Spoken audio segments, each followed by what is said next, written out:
छोटे से गांव अनंतपुर की गलियों में हर शाम एक अनोखी हलचल होती थी। यह कहानी है भूख, लालच, आस्था और एक अजीबोगरीब सच्चाई की जो समोसे के धुएं में लिपटी थी। चौक में गोपाल काका का समोसे का ठेला लगा है। गर्मा गर्म समोसे की खुशबू हवा में फैल रही है।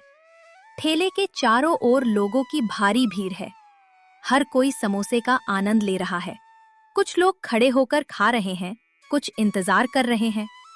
गोपाल काका मुस्कुराते हुए तेजी से समोसे परोस रहे हैं। तभी रामू धीरे धीरे भीड़ में घुसता है। उसकी आंखें सिर्फ समोसों पर टिकी हैं। उसके चेहरे पर चिंता और भूख साफ दिखाई दे रही है। और गर्मा गर्म समोसे चटनी के साथ। आइए आइए, आज तो भीड़ कुछ ज्यादा ही है। सबके लिए है, किसी को निराश नहीं करूंगा। काका, आपके समोसे का स्वाद ही निराला है। ऐसा समोसा पूरे अनंतपुर में नहीं मिलता। ये कुरकुरापन, ये मसाला, वाह। बिल्कुल सही कहा। मेरी शाम तो इसी से शुरू होती है काका। काका, 2 प्लेट और दे दो। आज मेहमान भी आए हैं घर पर, उनके लिए भी ले जाऊंगा। बस बस, सबके लिए बनाऊंगा। धैर्य रखिए, जरा धैर्य। ताजे ताजे तैयार हो रहे हैं। रामू भीड़ के बीच अपनी जगह बनाता है। उसकी नजरें गोपाल काका और उनकी गतिविधि पर हैं। वह बहुत सावधानी से इधर उधर देखता है। धीरे से अपना हाथ बढ़ाता है, इतनी कुशलता से कि किसी को पता न चले। एक पल में एक समोसा उसके हाथ में होता है। वह तुरंत उसे अपनी जेब में डाल लेता है और भीड़ में थोड़ा पीछे हट जाता है, जैसे कि वह बस समोसे का इंतजार कर रहा था। उसके चेहरे पर एक हल्की सी संतोष की मुस्कान आती है, लेकिन डर भी है। हे भगवान, आज भी मिल गया। धन्यवाद प्रभु, तुम्हारी कृपा से ही आज का पेट भरेगा। काका के ठेले पर ऐसी ही भीड़ बनाए रखना प्रभु, ताकि मेरा पेट भरता रहे और काका का व्यापार भी चलता रहे। रामू की यह चोरी रोज का सिलसिला था। वह भूखा था, बेरोजगार था और उसकी भूख उसे यह जोखिम लेने पर मजबूर करती थी। लेकिन क्या कोई इस रोज की चोरी से बेखबर था, या कोई था जो सब देख रहा था, बस सही समय का इंतजार कर रहा था? ये समोसा मेरी जिंदगी है। अगर ये भी न मिले तो क्या करूंगा? कल सुबह फिर काम ढूंढने निकलूंगा, लेकिन मिलता कहाँ है?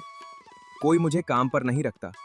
हे प्रभु, गोपाल काका के ठेले पर हमेशा ऐसी ही भीड़ रखना, उनका भला करना, उनकी दुकान खूब चले, उनके घर में सुख समृद्धि बनी रहे। और मुझे माफ करना काका, मेरी मजबूरी है। मैं चोर नहीं बनना चाहता था, लेकिन भूख सब कुछ भुला देती है।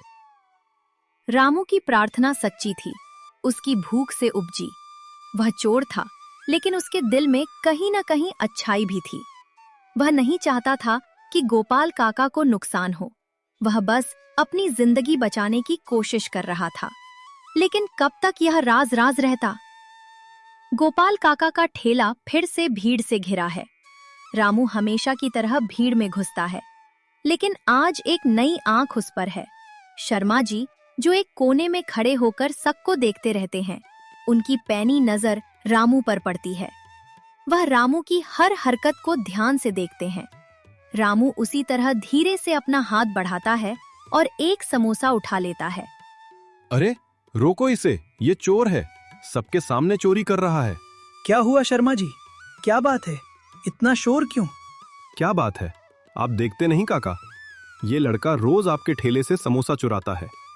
मैं कई दिनों से इसे देख रहा हूँ। मैंने अपनी आंखों से देखा है, आपको पता भी नहीं चलता, और ये धूर्त रोज आपका माल उड़ा ले जाता है। चोर, धूर्त, कितना नीच आदमी है। इसे पुलिस के हवाले करो। ऐसे लोगों की वजह से ईमानदार लोगों को परेशानी होती है। बेशर्म कहीं का, भीख मांग लेता, मेहनत कर लेता, लेकिन नहीं, चोरी करनी है। देखा काका, मैं कहता था ना, आपके ठेले से रोज कुछ ना कुछ तो गायब होता होगा। ये लड़का ही है जो रोज समोसे चुराता है, और आप इसे कुछ नहीं कहते। आप इतने मासूम हैं कि इन धूर्तों को पहचान नहीं पाते। मैं तो कहता हूं, इसे अभी पुलिस के हवाले कर दो। शर्मा जी और आप सब लोग, मैं ये सब जानता था। रामू रोज समोसा लेता है, ये मुझे पता है। यह सुनकर सब लोग चौंक जाते हैं।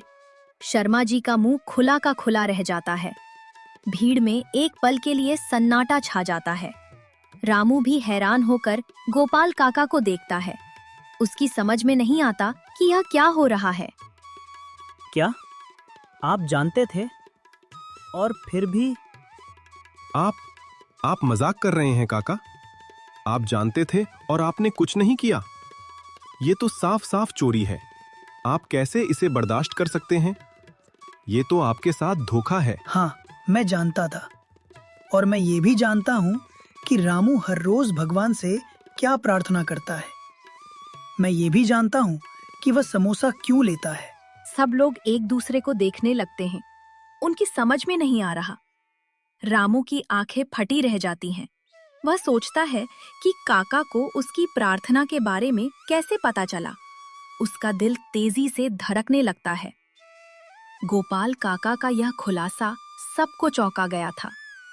क्या रामू की प्रार्थना का कोई गहरा राज था? और अगर गोपाल काका सब जानते थे तो उन्होंने रामू को क्यों नहीं रोका? यह समोसे की कहानी अब एक रहस्यमयी मोड़ लेने वाली थी। भीड़ अभी भी स्तब्ध खड़ी है। गोपाल काका की आंखों में कोई गुस्सा नहीं है, बल्कि एक गहरी समझ और करुणा है। वह रामू को देखते हैं, जिसकी आंखों में अब डर के साथ साथ जिज्ञासा भी है। रामू की सांसें तेज है। वह नहीं जानता कि अब क्या होगा। रामू हर रोज जब वह समोसा लेता है तो भगवान से प्रार्थना करता है। वह प्रार्थना करता है कि मेरे ठेले पर हमेशा ऐसी ही भीड़ लगी रहे, ताकि वह भीड़ की आड़ में एक समोसा उठा सके और अपना पेट भर सके। लेकिन वह सिर्फ अपने लिए ही नहीं मांगता, वह मेरे व्यापार के लिए भी प्रार्थना करता है। यह सुनकर भीड़ में हल्की फुसफुसाहट होती है। कुछ लोग रामू की तरफ नरम नजरों से देखते हैं। शर्मा जी अभी भी अविश्वास में है। उनका मुंह खुला रह जाता है। तो क्या काका, प्रार्थना तो सब करते हैं। हर चोर अपने लिए अच्छी किस्मत मानता होगा। इसका मतलब ये थोड़ी कि वह चोरी करता रहे और आप उसे देखते रहें। ये तो मूर्खता है। हाँ काका, शर्मा जी सही कह रहे हैं। चोरी तो चोरी है। उसकी प्रार्थना की वजह से ही मेरे ठेले पर इतनी भीड़ लगी रहती है शर्मा जी। मैं यह बात पक्के तौर पर कह सकता हूँ। जब से रामू ने यहाँ आना शुरू किया है, तब से मेरा व्यापार दोगुना हो गया है। पहले मैं 100 समोसे बनाता था, अब 300 बनाने पड़ते हैं। उसकी उस एक सच्ची प्रार्थना से, भगवान की कृपा से मेरा व्यापार खूब चलता है। मेरे इतने ग्राहक आते हैं कि मैं रोज सैकड़ों समोसे बेचता हूँ। वह एक समोसा जो रामू लेता है, उसके बदले में मुझे हजारों का मुनाफा होता है। यह आदान प्रदान है, आस्था का, विश्वास का। यह सुनकर भीड़ में एक पल का सन्नाटा छा जाता है। फिर हर कोई इस बात को समझने की कोशिश करता है। कुछ लोग गहरी सांस लेते हैं। रामू हैरान होकर गोपाल काका को देखता है। उसकी आंखों में कृतज्ञता और शर्म का मिश्रण है। उसकी आंखों से आंसू बहने लगते हैं। ये तो बड़ी अजीब बात है काका। बिल्कुल, भगवान की लीला को कोई नहीं समझ सकता। उसकी भूख सच्ची है और उसकी आस्था भी। वह सिर्फ अपने लिए नहीं, मेरे लिए भी अच्छी किस्मत मांगता है, अनजाने में ही सही। अगर वह एक समोसा खाकर मेरा व्यापार बढ़ा सकता है, मेरे परिवार का पेट भर सकता है, तो मैं उसे कैसे रोक सकता हूँ या उसे कैसे पकड़ सकता हूँ? मैं भी तो एक इंसान हूँ। मैं भी समझता हूँ कि भूख क्या होती है। मुझे माफ करना काका। मैंने गलत समझा। मुझे नहीं पता था कि इसके पीछे इतनी गहरी बात है। काका, मुझे माफ कर दो। मुझे नहीं पता था कि आप सब जानते हैं। मुझे नहीं पता था कि मेरी प्रार्थना। मैं बस भूखा था काका। मैं कोई बुरा इंसान नहीं बनना चाहता था। कोई बात नहीं रामू, तुम बुरे नहीं हो बेटा। तुम सिर्फ मजबूर हो। भगवान बड़ा है, उसकी लीला अपरंपार है। आज से तुम्हें समोसा चुराने की जरूरत नहीं है। तुम जब चाहो सीधे आकर एक समोसा मांग सकते हो। बस अपनी प्रार्थना जारी रखना। और हाँ, अगर तुम्हें काम चाहिए तो मेरे यहाँ आ जाना। मुझे एक हाथ की जरूरत है ठेले पर। काका, आप भगवान हैं मेरे लिए। लेकिन उसकी प्रार्थना ने गोपाल काका का व्यापार चलाया और अंत में इंसानियत और समझदारी ने सब कुछ सुलझा दिया। समोसे का वह रहस्य आखिर में एक मीठी सच्चाई बनकर सामने आया और अनंतपुर की शामें समोसों की खुशबू के साथ एक नई कहानी कहने लगी। आस्था, करुणा और अनजाने आशीर्वाद की कहानी। काका, आपने जो किया वह सच में बहुत बड़ी बात है। रामू को देखिए, कितना बदल गया है। पहले चोर था, अब ईमानदार कारीगर बन गया। शर्मा जी, वह पहले भी चोर नहीं था। बस परिस्थितियां उसे मजबूर कर रही थीं। हर इंसान में अच्छाई होती है, बस उसे सही मौका चाहिए। रामू ने मुझे भी बहुत कुछ सिखाया है। काका, आपकी वजह से ही मैं आज यहाँ हूँ। आपने मुझे सिर्फ काम नहीं दिया, इज्जत दी, जिंदगी दी। मैं हर रोज भगवान से आपकी लंबी उम्र की प्रार्थना करता हूँ। अरे, ये तो वही लड़का है ना जिसके बारे में पूरे गांव में चर्चा है, जिसकी प्रार्थना से ये ठेला इतना मशहूर हो गया। हाँ भाई, अब तो दूर दूर से लोग यहाँ आते हैं।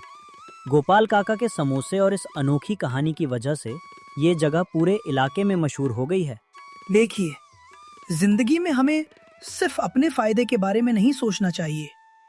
कभी कभी छोटी छोटी बातों में बड़ी सच्चाइयां छिपी होती हैं। रामू का एक समोसा लेना मेरे लिए नुकसान नहीं था, बल्कि उसकी सच्ची प्रार्थना मेरे लिए आशीर्वाद बन गई।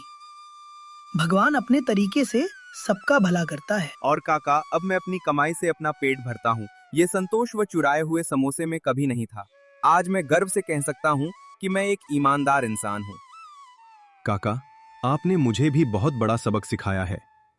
मैं हमेशा दूसरों को शक की नजर से देखता था, लेकिन आपने दिखाया कि करुणा और विश्वास से कैसे दुनिया बदल सकती है। मैं आपका शुक्रगुजार हूँ। और इस तरह अनंतपुर के उस छोटे से चौक में समोसे के धुएं के बीच एक अनोखी कहानी जन्म ले गई।